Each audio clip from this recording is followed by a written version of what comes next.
Welcome to EWA's FIN-LYT podcast. EWA is a fee-only RIA based out of Pittsburgh, Pennsylvania. We hope all listeners of this podcast will benefit as we deep dive into complex financial topics that we will make simplified for you. And we hope that this really serves as a catalyst so that you can make the best financial planning decisions for your family and also save time.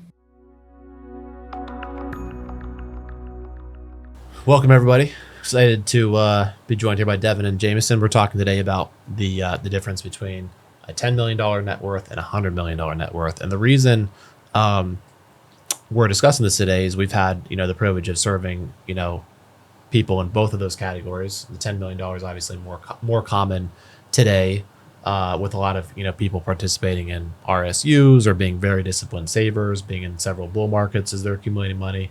Or maybe they're a business owner, small business owner with an exit. And then the 100 million would typically be the result of generational wealth, maybe a tech-based company being the founder, a VC backed a real estate empire that's been built, etc. So, and the interesting thing is very few people that you'd think got to 100 million. Most people think, athletes, very, very few athletes or celebrities actually have $100 million. It's a very small percentage, probably 1% of that profession has that high of a net worth. So today we're going to talk about, what should the goal be?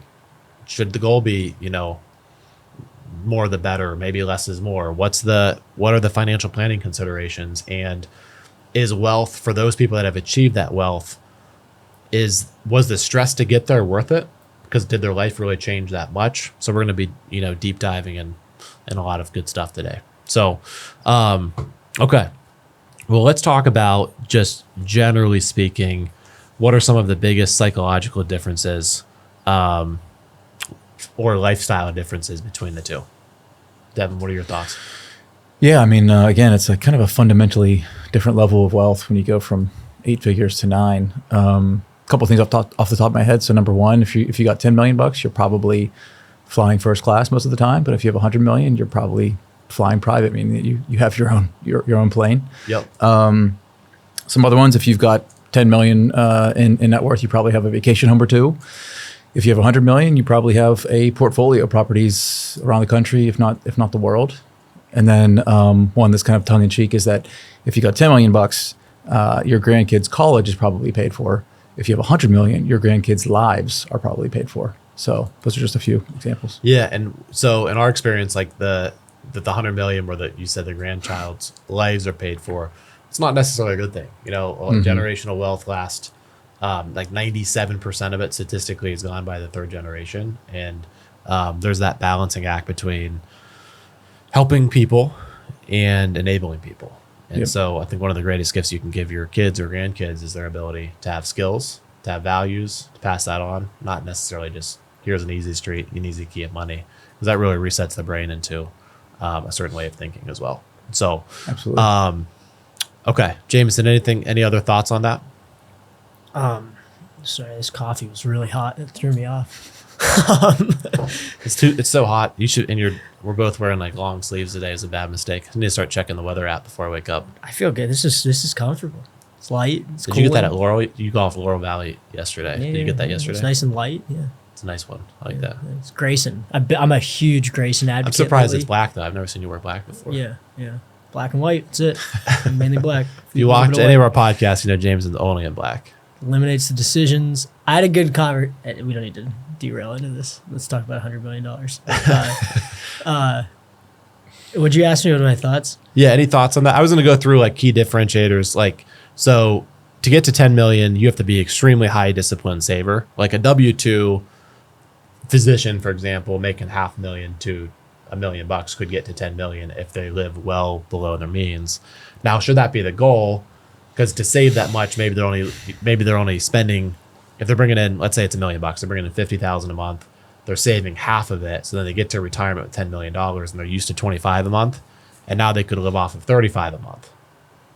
Are they going to be happy doing that, or did they just work? Was the trade-off of working too hard necessarily worth it to get there? So these are all considerations, and I think everyone, you should have a number, You have to have the why before it, because if you think getting to 10 million is going to be solve your life problems, it's not at all. It may make your life more difficult because now you've kind of isolated yourself from what you can do compared to your friends. Stealth wealth is the best wealth. And I think in that, if you're in that $10 million net worth, privacy is key, because you're in that awkward stage. You can't do the cool stuff that like the $100 million people like fly private, because you'll go broke like instantaneously if you try to do that at 10 million. But you're probably well far above most of your colleagues or peers. And then it kind of becomes awkward if you turn your wealth into riches, which is like what you see, like the cars you drive, the house you drive, the cool stuff you do, trying to impress other people that you probably don't even like. So it becomes almost a paradox of, so I think the intentionality and the reason we're doing this is like, hey, these aren't necessarily good goals. It's just like, what's the difference in our perspective that we've seen between, the 10 million, 100 million? Both have problems. Both have hard stuff they have to deal with psychologically, friendships, privacy, kids, whatever it is, marriages, second marriages. They both all have that. The dynamic of the problems just change. The problems don't go away. It's just what pain do they have to deal with changes as well. So, yeah, I think the 100 million, and then if you want to even kick it up a notch to like 100 million to a billion, that's just like a different type of human being. It's like they're just wired differently. They have a different set of problems than somebody that's at 1 to 10 million. Yeah, absolutely. And so primary driver to 10 million, high income net worth, probably, or one small to medium sized exit if they were part of a business or owned a business, potentially part of a startup that they had equity in that hit it really big through RSUs or through some kind of equity. And usually these people are totally fine using one financial advisor that's able to quarterback services of an estate planner, a really good tax person, an insurance person, or not pitching our firm. You have a firm that does it all for you in one house, because your time is really the only non-renewable resource you have. 100 million, your primary driver is probably equity value you had, whether that's real estate, a business, or if you're part of like a private equity fund and you're making millions of dollars a year. And at this point, we've seen a lot of people above 100 million, they'll set up their own family office, and the family office is essentially going to do all of those services kind of in-house for them. They have someone on full-time salary, several people managing their public stocks, their private.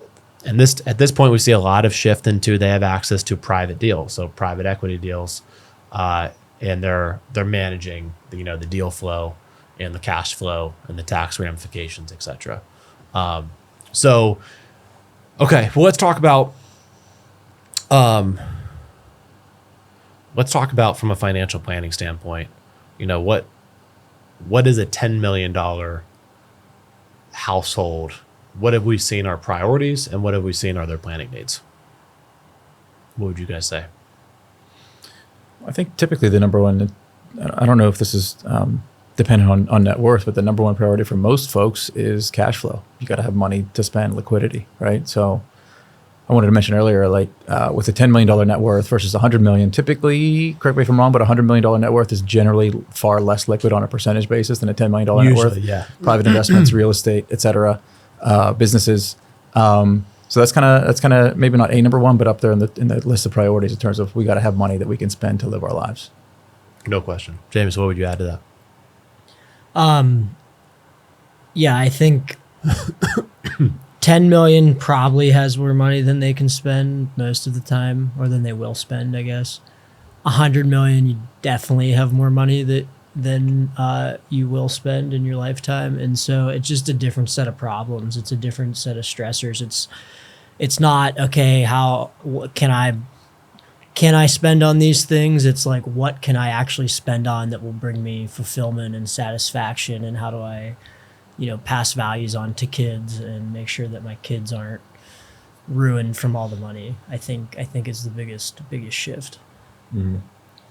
No question. I think from a $10 million net worth, if someone is still actively working, we see, just breaking it down, we typically see like a third of their money is liquid in like public markets, so stocks, probably 10 to 20% in like cash or fixed income instruments. And then a lot of them still have private business interest that make up a substantial, I think, diversification or concentration risk is a huge thing for the $10 million.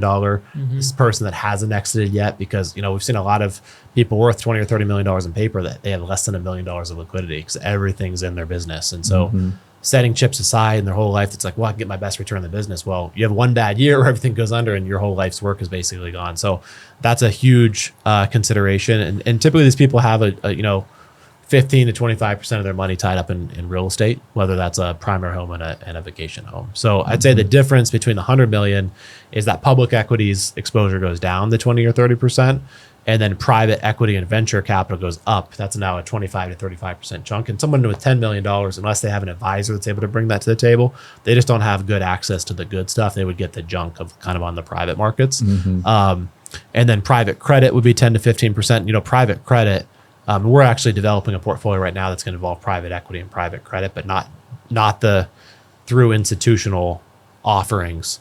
And that's going to be an exciting thing that we're going to offer to our higher net worth, clients, because it is much more complex. But the other thing, the 100 million is like donor advised funds or private foundations. Typically, these will make up like 5 to 10% of the net worth you accumulate it. Now it's how do we govern it for the next generation? Like you said, you're taking care of the grandkids. How do we give it away while preserving it? And how do we not, essentially we not ruin our life today? Because if we just show it off and it's going to create problems if you're flashy over private. So there's obviously a sweet spot to reach there. And then how do we not ruin the next generation by not giving them the gift of handling adversity if they know their money is kind of set from the get-go? So that's the right values in place, the right skill sets you teach your children. The money won't affect them, but a lot of times we see it affects them more than it doesn't. They lose some motivation or kind of the it factor behind it. So yes, I would say the biggest shift is between going from like a personal advisor to more of that multifamily office or family office structure, and then obviously from public markets to private markets would be the two most common between 10 million to 100 million. The other thing I would say too is let's talk about 20 million versus 20 million. I know that's not the subject of the podcast, but the reason we did 10 to 100 is there is a pretty, let's talk about Pittsburgh. At 10 million, you can pretty much do everything you want to do. I mean, that if you're retired with 10 million, you're spending 30 to 40,000 a month, like after taxes. Between some probably Social Security coming in and the interest, you're able to have a safe withdrawal rate of 4%. Well, let's talk about 20 million. You have 60 to 80,000 a month. You could do that, but typically you're not spending that. You're probably retired, but still investing in private deals and kind of, messing around in that world. But lifestyle wise, you're already flying first class. You're already doing all the vacations you want to do. There are some subtle differences between 10 to 20. There's less worry. There's more estate planning ramifications, but there's not like noticeable differences when you go from 10 to 20. So for there to be, that's the reason we said 10 to 100. That's where there's noticeable differences. And hey, right now, anything above 14 million per spouse is going to get taxed at 40% federal level, 4.5% if you live in Pennsylvania state level. Well, okay, if you're married, that's 28 million to go tax free. That's 72 million if you're worth 100 million. That's going to get clipped at 44.5%. That's over $30 million that's gone in taxes. Obviously, we want to prevent that.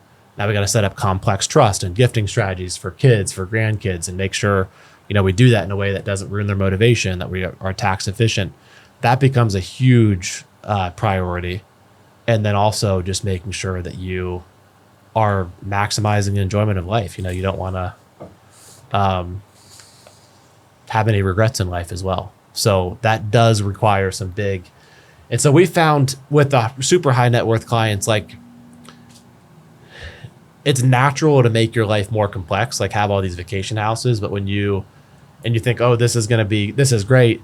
Well, making your life more complex typically adds a different level of stress because now you have to worry about, even if you have so, okay, you have another house. There's always that worry in your house. Something goes wrong, right? Mm-hmm. You have staff to say, oh no, I've got that covered. Well, now you have to manage a staff, which could maybe even worse than managing the problem itself because, now you're dealing with other people. So the 100 million, it does open up the door where you can do really cool stuff, but you can really quickly go in the wrong direction where it kind of works against you, where your life's so complex now, where you have all this cool stuff, but now your time is being, your attention and your time is being sucked up in all these kind of random directions. Yeah. So we have seen some very happy clients in this net worth. They have very structured, governance meetings, annual meetings with their kids. They talk about charities. They talk about, who they want to give. They have their kids involved with that, and they do that from a young age. And we find that's obviously one of the most, the best setups for not, again, enabling kids in the future. Any other thoughts on that? Yeah, just thinking it's, there's so many factors involved in these situations, but a big piece of it with at any net worth is the individual or the family's goals, right? So it just totally depends on what you want to do with the money. Are you going to retire? How much do you want to spend? What are your philanthropic goals? What do you want to give to your kids? What do you want to buy? What don't you want to buy? What brings you value? What brings you joy? Et cetera, et cetera. So that's a very key component of the analysis in the.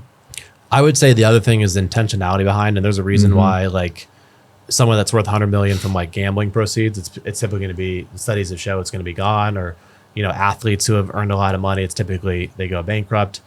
I think this all comes back to like how our brains work with dopamine. If you need more to like feel that rush or whatever. And so people that have earned it, that have intentionality, I mean, there's a reason why, some people, they are able to keep it. They have very structured plans. They have very intentional conversations. But what we wouldn't recommend to do is don't just pick a number out of blue air. Think about first, like, what do you want out of life? What do you want for your kids? How do you want to protect? Do you want time autonomy? Do you want financial autonomy? Do you want a vacation house? Do you want the ability to like give the charity? Do you want the ability to start a charity? What motivates you? What is your purpose? And instead of picking 10, some people are okay with $500,000 when they retire, $1 million, because they have very simple lives. And that's not any better or worse than someone with $100 million. I would say just be really intentional about what you want. I mean, someone that's a school teacher that wants to be a school teacher that has $500,000 net worth, we've seen could be 10 times happier than a billionaire that has it all on paper, but doesn't, just keeps chasing and is not happy. So I would say no matter what your net worth goal is, you should have a number, because as humans, if we don't have a number, it's kind of going to be created for us if you don't kind of call shotgun on that. But more importantly than your number is why. And to figure out why, you got to figure out what your values are. You got to figure out what you want in life, and you got to figure out what's most important to you and really dial that in, and then reverse engineer, because that's going to then help you make the decisions of how hard do you work? How much do you spend now versus save later? What kind of lifestyle do you have? Well, your kids are under your roof. Because once they're 18, the studies show like 80% of your time with them is spent. Now they're starting their own lives. So those decisions are all key factors. You don't get to make those decisions twice. So you got to be really intentional about those decisions. So someone trying to create a $10 million net worth, if you're making $500,000, that could be catastrophic, because that could mean you're working 80 hours a week. You miss every child's game. All you're doing is saving, and you're destroying your family because you're not literally, scraping coupons for food. And someone that accumulates $10 million in net worth that's making, $5 million a year, that's just saving a little bit, when they get there, they're going to go bankrupt because they're used to this lifestyle. So it's very personalized, and you really have to think through thoughtfully of what is your number and why, and make sure your money is supporting your life by design. You're not chasing, a certain number because of impressing other people or chasing some phantom goal that you've created. So yeah, absolutely. What are the thoughts you guys have?